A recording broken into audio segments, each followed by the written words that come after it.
Halo Sobat Herbal, batuk sering bikin dada gak nyaman dan juga mengganggu aktivitas. Salah satu herbal yang dikenal untuk mengatasinya adalah madu.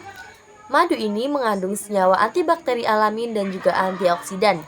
Madu ini dapat membantu mengencerkan dahak, mengurangi iritasi pada tenggorokan, dan juga menenangkan tenggorokan yang gatal. Dan cara konsumsinya juga gampang. Kalian cukup mengonsumsi 1-2 sendok madu setiap hari. Udah alami, mudah didapat lagi. Semoga informasi ini bermanfaat. Jangan lupa like, komen, dan juga share video ini. Sampai jumpa di video selanjutnya.